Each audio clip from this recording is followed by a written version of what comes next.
करना ही हमको शोभा नहीं दिया, हम तो पूरा पा गए। पार्वती जी रुष्ट होकर के, गुस्सा होकर के हिमालय की ऊंची चोटी पर गईं और वहां जाकर के तप में बैठ गईं। 1000 वर्ष तप किया।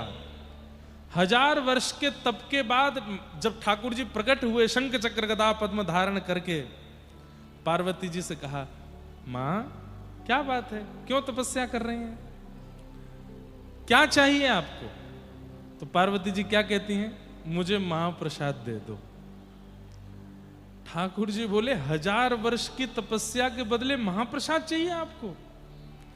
कोई मेरा दर्शन मांगता है, कोई मेरा संग मांगता है, कोई वैकुंठ मांगता है, कोई मुक्ति मांगता है, कोई भक्ति मांगता है, कोई प्रेम मांगता है, कोई कुछ भी मांगे, तो महाप्रसाद कौन मांगता है?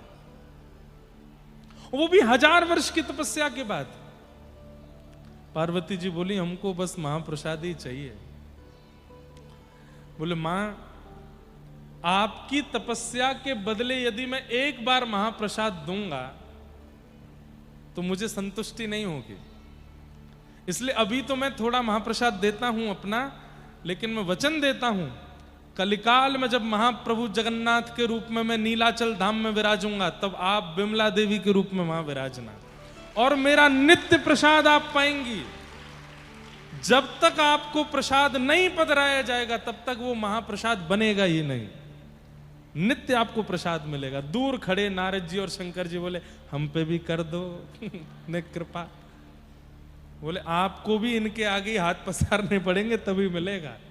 तब से विमला देवी को नित्य महाप्रसाद का ठाकुर जी का भोग लगता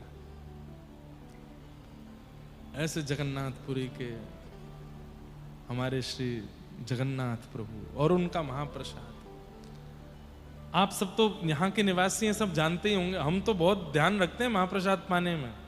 ऊपर बैठ के नहीं पाना, नीचे बैठ के पाना है, किसी के साथ भी पा सकते हैं, एक कणिका भी छोड़ने नहीं है। और एक और नियम है, महाप्रसाद पाने के बाद हाथ नहीं धोने। आप कहोगे तो ऐसे ही घूमे। उसका भाव तो ऐसा है कि जब महाप्रसाद पा लें उसके बाद में उस हस्तकमल को आप ऐसे ही रखो, थोड़ी देर में जब वो सूख जाएगा तो उसको ऐसे चूरा करके जो उसका थोड़ा बचे उसको भी पालो, और उसके बाद शेष जो है उसको पूरा ऐसे लगा लो अपने अंग पर। जब एक एक कणिका पूरे अंग पर लग जाए, एक भी कण ना बचे, तब हाथ धो सकते, नहीं तो हाथ भी नहीं धोने चाहिए। बड़े नियम है महाप्रसाद के। तो ये सब महाप्रसाद की कृपा, और इस महाप्रसाद की कृपा हम पर हर कथा में होती है। हर कथा में महाप्रसाद प्राप्त होता है। किन की कृपा से? भागवत जी की कृपा।